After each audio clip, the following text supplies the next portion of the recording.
Hello friends, कैसे हैं आप। मैं हूं वकास इकबाल और आप देख रहे हैं फैक्ट फैक्ट्री। दोस्तों, आपने अक्सर ये बात सुनी होगी कि इंसान पहले बंदर था। ये बात किसने कही, कहां से आई और ये बात कितनी सच्ची है कितनी झूठी, आज की इस वीडियो में हम आपको इसी के बारे में बताएंगे। दोस्तों, दरअसल ये एक थ्योरी है जिसे मशहूर ज़माना बरतानवी साइंसदान और माहिर आर्कियोलॉजी चार्ल्स डार्विन ने अपनी किताब द ओरिजिन ऑफ स्पीसीज में पेश किया था। दोस्तों, इसने ये कभी नहीं कहा कि इंसान पहले बंदर था, बल्कि इसने कहा कि बंदर और इंसान के आबाओ अजदाद एक ही थे।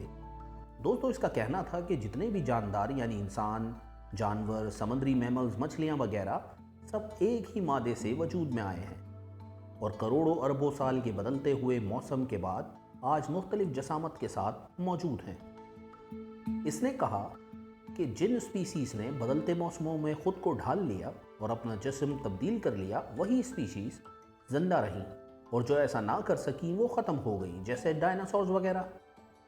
मिसाल के तौर पर वो कहता है कि जो जिराफ है, इसकी गर्दन हमेशा से इतनी लंबी नहीं थी, बल्कि ऊंचे दरख्तों से गिज़ा हासिल करने के लिए, जिंदा रहने के लिए करोड़ों साल की तब्दीली और कोशिश के बाद ये ऐसा हुआ है। जैसे मुर्गियाँ, शतरमुर्ग, बतख वगैरह, इन सब के पर होते हैं पर ये उड़ना नहीं जानते। तो हमेशा से ऐसा नहीं था, बल्कि करोड़ों साल पहले इनके आबाओ अजदाद जो कि एक ही थे, वो उड़ना जानते थे। लेकिन फिर मौसमियाती तब्दीली में खुद को ढालने के अमल में इस नस्ल के एक बड़े हिस्से ने उड़ना छोड़ दिया या उड़े बगैर रहना सीख लिया। दोस्तों, डार्विन ने ये थ्योरी क्यों पेश की, वो इस नतीजे पर कैसे पहुंचा, ये समझने के लिए हम इसका मुख्तसरन बैकग्राउंड समझते हैं।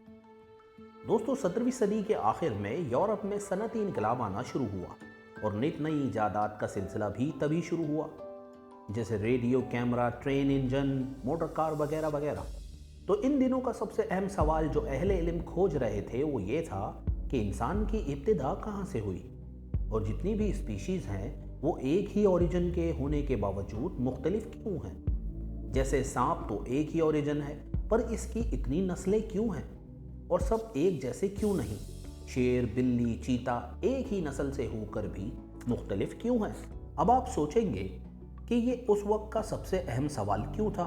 तो दोस्तों, हर ज़माने में जब से इंसान इल्म हासिल करने में मसरूफ़ है, एक अहम सवाल तो होता है।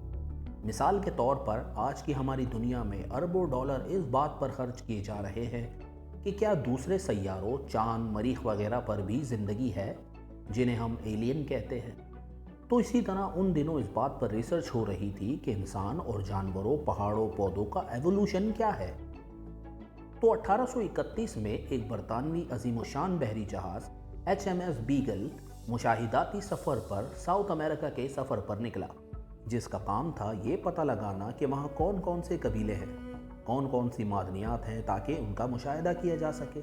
जहाज़ के कप्तान को एक नौजवान आर्कियोलॉजिस्ट की ज़रूरत थी, तो उन्होंने डार्विन, जो अभी अभी BA पास आउट हुआ था, को अपने सफ़र पर साथ ले लिया। इस 5 साल तवील सफ़र में मुख्तलिफ इलाकों की मिट्टी, परिंदे, जानवरों की बाकियात को जमा किया गया। डार्विन के बारे में मशहूर था कि वो जिस भी जानवर या परिंदे पर रिसर्च करता उसका गोश्त भी ज़रूर खाता था।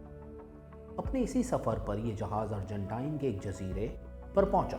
ये छोटे छोटे जजीरों पर मुश्तमिल एक इलाका था और यहीं डार्विन को अपनी थ्योरी का ख्याल आया।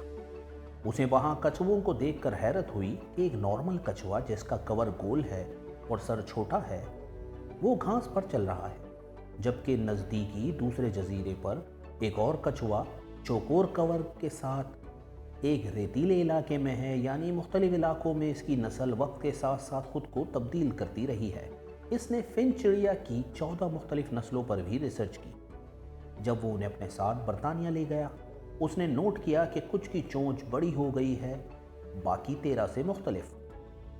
इसी तरह इसका कहना है कि इंसान, बंदर, पनमानस, लंगूर वगैरह पहले एक ही थे, फिर मुख्तलिफ इलाकों में पलने बढ़ने और करोड़ों साल की मौसमियाती तब्दीली में खुद को बदलने की वजह से बंदर से इंसान बन गए। जैसे मछलियाँ, मगरमच्छ, गेंडे वगैरह पहले एक ही मैमल्स थे जो पानी के अंदर रहा करते थे, फिर आहिस्ता आहिस्ता जो खुश्की में आकर जिंदा रहना सीख गए, वो आज मौजूदा शक्ल में मौजूद हैं। दोस्तों, डार्विन की इस थ्योरी ऑफ एवोल्यूशन को तक़वियत मिली और साइंसी दुनिया में एक भौचाल आ गया। آج بھی زیادہ تر سائنسدان اور آرکیولوجسٹ اسے درست مانتے ہیں، لیکن ایک بہت بڑی تعداد اس کے خلاف بھی ہے، جو یہ دلیل دیتے ہیں کہ ایسا ہرگز ممکن نہیں کہ انسان پہلے بندر تھا، کیونکہ انسانی دماغ جس طرح کام کرتا ہے یہ بندر یا کسی بھی جانور سے بہت بہتر ہے۔ دوستو، آپ کی کیا رائے ہے؟ کمنٹ سیکشن میں ضرور بتائیے۔ ہمارے چینل کو لائک کریں، سبسکرائب کریں اور بیل آئیکن پر کلک کریں۔